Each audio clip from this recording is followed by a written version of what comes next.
Olá, muito bom dia, saudações a você no ar no programa Ponto Final.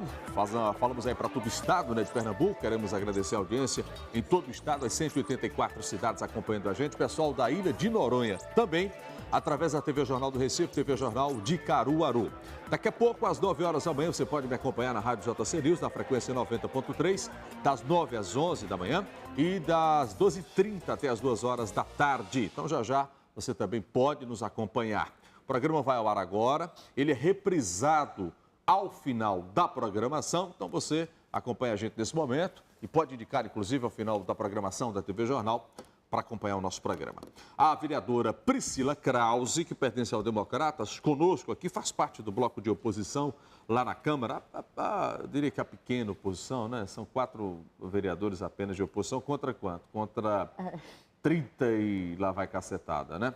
Não é fácil, penso eu, fazer oposição. Vereadora, bom dia, obrigado pela presença. Bom dia, Aldo, obrigado pelo convite. E aí a gente costuma dizer que é a nano-oposição, porque realmente, em comparação, é muito pequena, né? São 39 vereadores, nós somos 4 da bancada de oposição, agora somos 4 vereadores combativos, firmes, e que trabalha muito em sintonia um com o outro. Então, são 4 que terminam sendo um time que faz um efeito bom e que traz resultados para a cidade. Vereadora, vamos começar com a avaliação da cidade do Recife. Nós já vamos aí para 2 anos, né, de gestão do PSB, do prefeito Geraldo Júlio. Como é que a oposição está encarando esse tempo aí? Qual é a observação que vocês fazem? O que é que tem de bom, de ruim, enfim?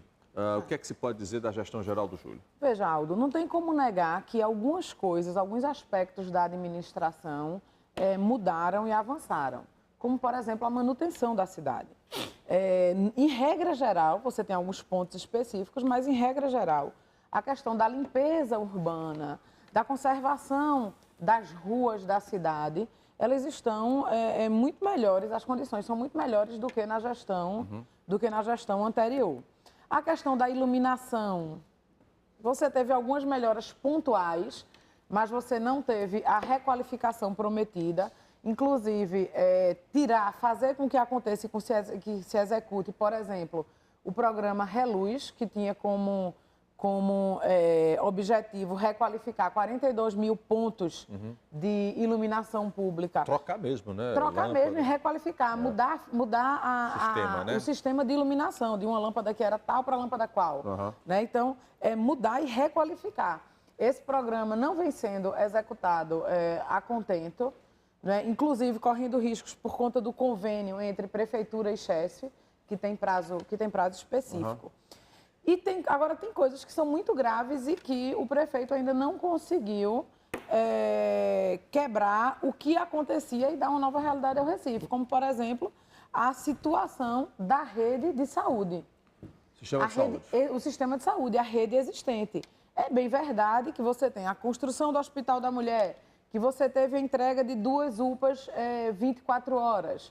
Mas você tem, por exemplo, a promessa de 6 UPAs especialidades que ainda não caminhou. Mas eu não quero falar da rede nova. A rede nova eu tenho certeza que ela vai funcionar e que ela vai atender bem ao cidadão. Mas você tem uma malha de rede existente que você não pode ignorar, fazer de conta que não existe e essa rede não funciona. Mas é o quê? Policlínica?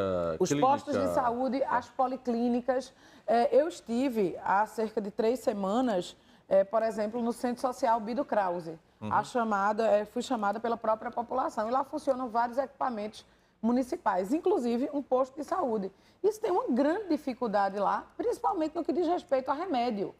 Né? Então, a falta do remédio, a distribuição, que não é uma distribuição que atenda às necessidades, até para aqueles remédios que são remédios de uso contínuo que as pessoas são contratadas, como é o caso de antidepressivos, a própria questão da fralda geriátrica, o próprio remédio de pressão, produtos de necessidade. A própria a oferta de médicos. Há 2 semanas, o vereador Raul Jugman, que é líder da oposição, trouxe para a Câmara uma denúncia muito importante. Um relatório onde você tinha 70% dos postos de saúde fechados na sexta-feira. 40% durante toda a sexta-feira e 70% nas sextas à tarde. Então, isso é uma coisa que faz parte da gestão e essa gestão não mudou. Essa gestão não vem recebendo a atenção devida para que a população possa ter um serviço de qualidade. E assim continua na área da educação.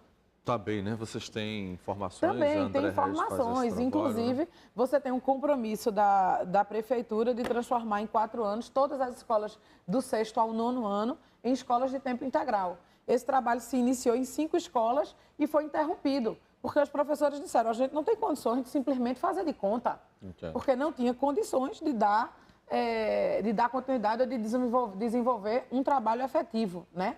Dos 42 centros municipais de educação infantil e CMEs, foram iniciados 4 e nenhum foi entregue. O que foi entregue era o que vinha sendo construído da gestão anterior. Né? Que a gente aí tem que fazer essa observação. Além de, se eu não me engano, 21 escolas de referência e que também ainda a gente não tem, no nosso acompanhamento, a gente não tem ainda nenhum dado que dê de conta que essas escolas iniciaram o seu processo licitatório ou projeto executivo, alguma coisa nesse sentido também não tem ainda. Ô, vereadora, falta transparência na prefeitura em determinados temas, ou hoje a busca de informações, que vocês tinham muitos problemas, eu lembro, no passado, com a gestão de João da Costa e também na gestão de João Paulo.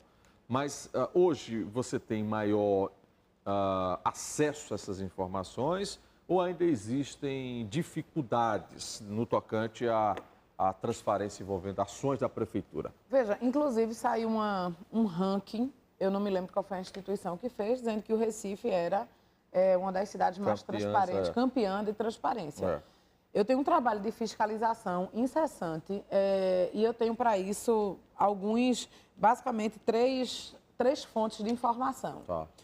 O pedido de informação, que é um documento que a gente manda e a prefeitura tem 30 dias para nos responder com informações oficiais. Funciona bem? Não. Não.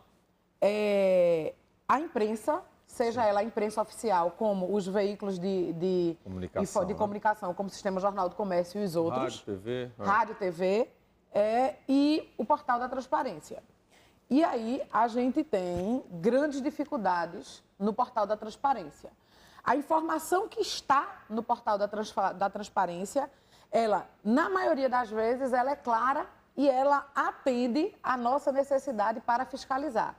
Na maioria das vezes, não todas, ela vem detalhada o suficiente como deve vir. Mas tem informações importantes que simplesmente não estão no Portal da Transparência. E que quando a gente denuncia, aí aparece todo o processo. Então não é por esquecimento, né? Porque não está lá. Se o processo existe, por que não está lá? E às vezes também não aparece porque de fato não existe.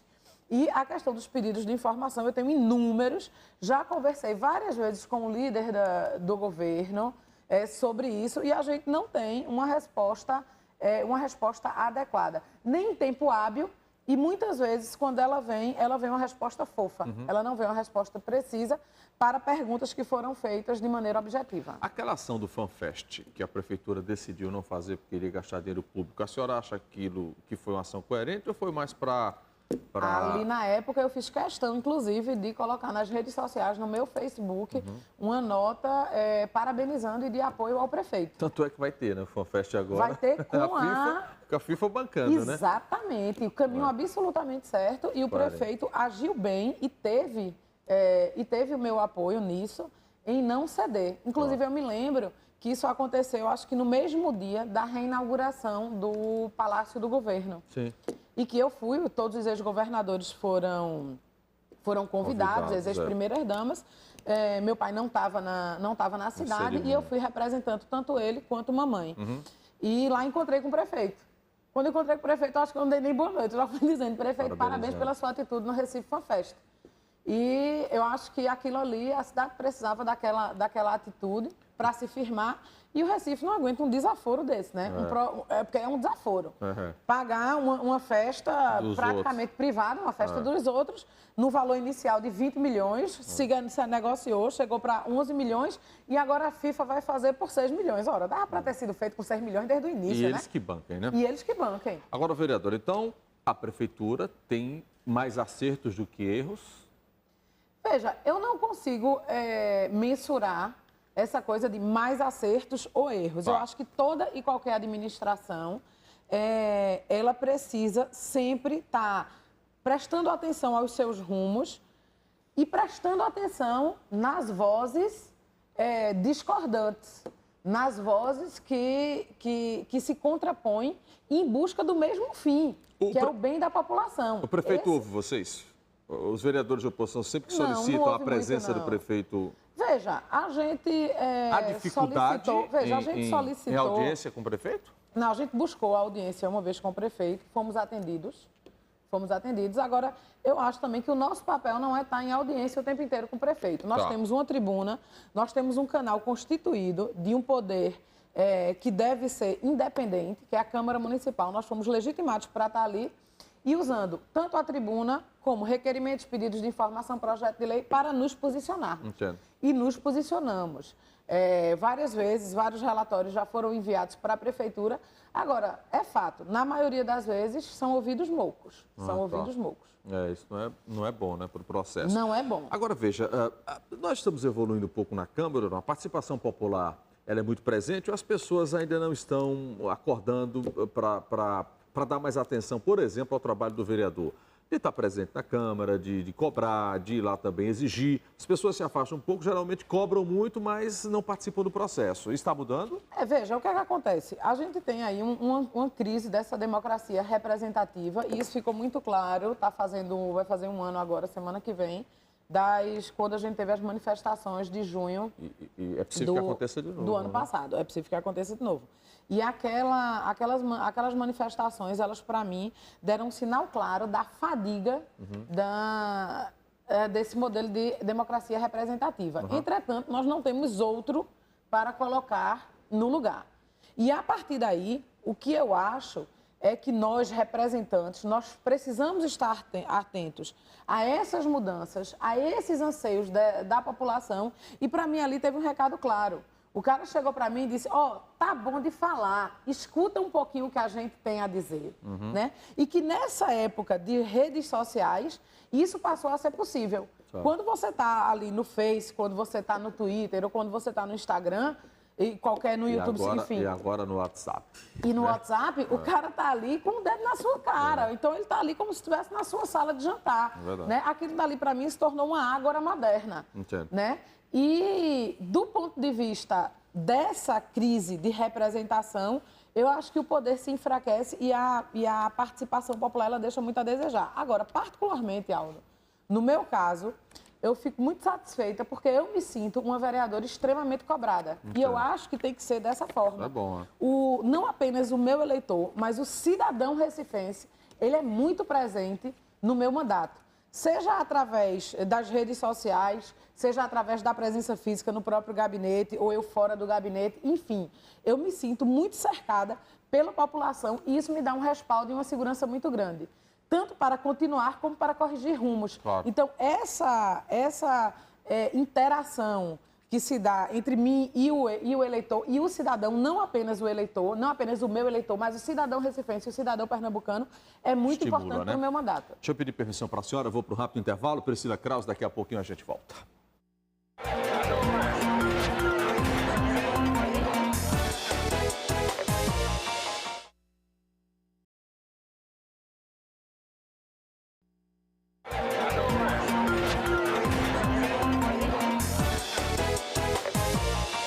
Vereadora Priscila Krause, pertence ao Democratas, conosco aqui no programa Ponto Final. Vereadora, vamos tocar aí no ponto um pouco delicado, mas são as voltas que a política dá. A senhora vai para uma candidatura aí para deputado estadual. O Democratas aqui no estado está apoiando a candidatura de Paulo Câmara, do PSB. A senhora sempre foi crítica do PSB. A Prefeitura do Recife é do PSB, o governo do estado também. E a senhora sempre se posicionou de forma contrária a algumas ações da gestão do PSB. Como é que vai ser a sua campanha agora? A senhora vai subir lá no palanque, vai pedir o voto para a senhora, mas não vai pedir voto para Paulo Câmara?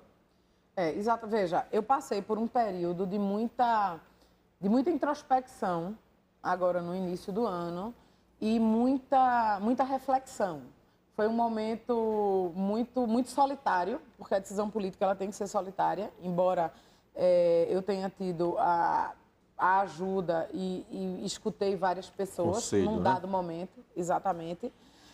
eu busquei realmente escutar algumas pessoas que sempre participaram desse projeto de vida pública, que não é mais um projeto só meu, na verdade nunca foi, para avaliar exatamente o que era que estava em jogo e o que era que estava em questão. E aí, Paulo, eu lhe digo com toda a franqueza e digo a todo e qualquer cidadão pernambucano que chegou um momento que eu disse, corre-se o risco seríssimo de que eu não seja candidata. Eu preciso ter condições políticas para ser candidata, para sair na rua e para olhar no rosto do meu eleitor, no rosto do cidadão pernambucano. E isso tem que estar, para eu fazer isso, eu preciso agir condizente, de uma maneira condizente com a minha trajetória, com a minha vida política e com o meu compromisso com as pessoas. E nesse momento de reflexão e de ausculta, eu escutei muitas pessoas, procurei pessoas para dizer, quero lhe ouvir sobre o que está acontecendo e o que é que você acha, como eu me coloco. E tiveram duas opiniões que foram muito fortes, muito fortes. Foi, você não pode perder a sua identidade de oposição, você precisa continuar com a sua forma de atuar. E a outra foi, precisa-se ter uma voz como a sua na Assembleia. Precisa-se ter alguém que atue como você. Eu disse, está danado, né? Porque como é que eu vou conseguir conciliar isso e de uma maneira que seja uma maneira clara, honesta, com o meu eleitor, mas também com os dirigentes partidários. E eu sou dirigente partidária, né? Com os meus pares do partido e de uma maneira clara, inclusive para aqueles que são meus adversários e que nós estamos na mesma coligação, porque política se faz com lealdade para com todos, E aí conversei muito com o presidente do partido, deputado Mendonça Filho, que teve uma postura de uma elegância e de uma correção comigo e de um respeito. Aliás, o meu partido tem a tradição de respeitar os seus filiados. E quando eu conversei com ele, eu disse, Mendonça, só tem uma forma de eu me colocar como pré-candidata e como candidata nessas eleições. É de que eu tenha a garantia de que eu posso seguir com uma postura de oposição, com uma postura fiscalizadora e de independência. Eu preciso ter à vontade. Ou seja, manter a mesma linha, né? Manter a mesma linha.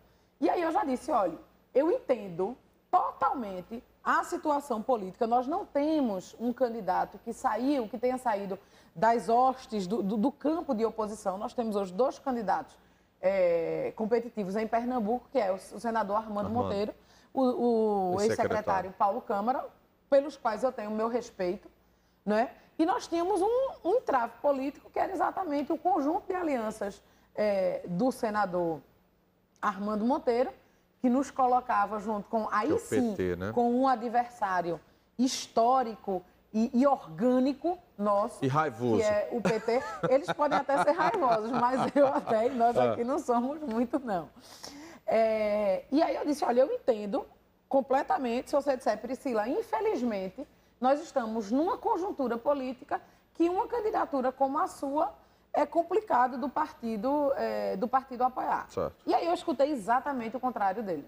Eu escutei exatamente o oposto. E ele colocou isso numa nota que foi muito feliz ao escrever essa nota. Eu acho que a pessoa estava iluminada quando escreveu aquela nota, que foi a nota oficial de Mendonça, e ele colocou no Face, foi reproduzida nos veículos de comunicação, onde ele disse, nós iremos, por todas as razões, ele explica as razões e diz, no seu caso, você será candidata, você terá a legenda e você será respeitada na sua ação, no seu ato político, na sua forma de fazer política e continue tendo a vontade e a independência. Então, qual vai ser a minha posição? Vai ser uma posição de independência em relação à majoritária e eu vou buscar não influenciar o meu eleitor na hora do voto. Cada um vai fazer o seu juízo de valor. Vamos fazer um juízo de valor na hora de escolher quem vão votar para deputado estadual. Farão esse juízo de valor na hora de escolher e eu me recolho a minha ação de oposição, de fiscalização, né? Eu falei uma vez uma frase que eu acho que ela traduz muito bem o meu papel na Câmara Municipal. Eu disse que fui eleita para ser fiscal da mudança. E isso, inclusive, pensando no momento que o Recife vive. O Recife estava numa situação onde a gente não tinha perspectiva de melhoras para a cidade. Com a eleição do prefeito Geraldo Júlio ou com a eleição de qualquer prefeito que não fosse o prefeito do PT, esse sentimento de mudança, ele ficou claro e ficou evidente para o cidadão recifense. E aí, eu acho que o papel hoje de um vereador e de um vereador da bancada de oposição, mais especificamente, é exatamente ser fiscal dessa mudança, para que essa mudança ela aconteça. Quando eu coloquei no ar, por exemplo, a plataforma Monitora Recife, eu coloquei no ar exatamente para acompanhar e para forçar e para provocar que aquelas mudanças que estão escritas ali, que foram do programa de governo, elas verdadeiramente aconteçam. Porque o Recife precisa. Perfeito. O Recife não aguenta mais essa situação de desordem, de saturamento, de não funcionamento das coisas. Ô, vereadora, vamos voltar um pouquinho para o Recife agora. Qual é a sua opinião com relação ao projeto Novo Recife? O que a senhora está observando? Eu venho me posicionando em relação a isso, e em relação a isso, não especificamente ao projeto Novo Recife, mas a questão do planejamento urbano e do ordenamento urbano da cidade ao longo dos meus 10 anos de vereadora. O projeto Novo Recife, eu encaro ele como uma ponta do iceberg, uma ponta grande, né?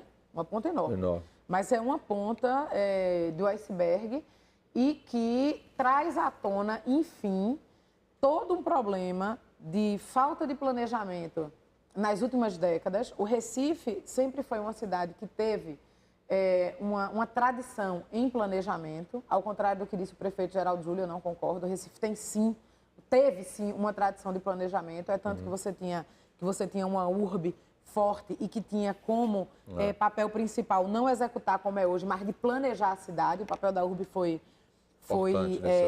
desviado do seu papel original, e nas gestões do PT esse planejamento foi claramente escanteado e jogado de lado. O projeto Novo Recife, ele é o reflexo de décadas sem planejamento e de uma legislação ou de várias legislações que não estão caminhando ou que não estão dialogando com a realidade atual do Recife. Nós passamos pela atualização do plano diretor entre 2006 e 2008, nós votamos em 2008, e para você ter uma ideia, eu assumi um papel importante que foi o de subrelatora. E mesmo como subrelatora, no final do projeto, eu não posso dizer, da análise, eu não posso dizer que eu joguei a toalha porque eu não joguei a toalha. Mas o meu voto foi contrário. Certo. Por quê? Porque eu não consegui, mesmo com toda a contribuição que fui capaz de dar, eu não consegui trazer o plano diretor para o prumo que eu achava que a cidade realmente precisava. Um plano diretor moderno e que enxergasse a cidade não 10 anos na frente, como o Estatuto das Cidades preconiza, mas 20, 30 anos na frente. E além disso... E a falta disso a gente padece hoje por conta disso, desse olhar que não... Exatamente. E o que é que você tem? O plano diretor de 2008 e a gente está em 2014, você tem aí 6 anos, você está a mais da metade do tempo em que o plano vai ser revisado de novo, porque ele é revisado de 10 anos, e você não teve uma atualização da Lei de Uso e Ocupação do Solo. Que a Lei de Uso e Ocupação do Solo nada mais é do que como nós devemos executar as diretrizes e os parâmetros estabelecidos no plano diretor. Então, você tem uma Lei de Uso e Ocupação do Solo que conversa com uma lei revogada da década de 90. Quer dizer, a cidade ela continua sem planejamento nenhum, desordenada. Exatamente. Né? E aí, em 2011, o que é que aconteceu? Eu propus na Câmara um projeto de lei, que é o número 141 de 2011, que foi conhecido como a Lei Anticaos, que seria uma lei transitória, onde nós teríamos um freio de arrumação na cidade, isso é, ficariam suspensos as análises e as aprovações de projetos de impacto, como, por exemplo, o Novo Recife, Entendo. Até que se tivesse um plano de mobilidade verdadeiramente estruturado e pesquisado para se colocar, feito elaborado em cima de dados técnicos e científicos e não de achismo, para que, a partir desse plano de mobilidade, se discutisse estrategicamente a cidade para você poder estabelecer os parâmetros e voltar a construir, enfim, voltar Quer dizer, a ausência, a usar... A ausência disso termina findando com esse tipo de Exatamente. problema. E o que é que aconteceu? A gente não teve condições políticas de dar andamento e de dar continuidade, e esse projeto dorme em berço esplêndido na Câmara Municipal. Eu concordo, a cidade não aguenta, por exemplo, ali onde você tem, não tem como condições de olhar só o Novo Recife. As pessoas têm que lembrar do seguinte, ali no raio de 2, 3 quilômetros, você tem coisas de impacto relevantíssimos. Veja, você tem o Novo Recife, você tem a Arena Esporte Clube, você tem projetos que estão em andamento. O que existe? Você tem Polo Médico, você tem Teria o que se Rio Mar, discutir mais, né? num raio de 2, 3 quilômetros no máximo. E você teria o polo jurídico que, ainda bem, o prefeito tirou o pé do acelerador. E deu um estanque ali, porque você teria ali também o polo jurídico. Você já imaginou naquela área, então a cidade não pode ser vista apenas como o Cais Estelita, como a Arena não sei o quê, como o Polo não sei o quê, como o papapá. Não pode. Você tem que ver a cidade como um organismo inteiro e que tem vida e que precisa disso. Isso precisa ser discutido e a gente tem que, de uma vez por todas, não correr o risco de coisas desse tipo acontecer no Recife. Ok. Bom, vereadora, nosso tempo acaba. Muito obrigado pela presença mais uma vez. Até o próximo encontro e muito obrigado. Eu que agradeço a você, agradeço a todos que estão nos assistindo e muito obrigado também pelo convite, estou sempre à disposição. Muito grato. Muito obrigado a você que acompanhou o programa Ponto Final. Inscreva, participe e acompanhe também a gente nas mídias sociais. Até o próximo encontro.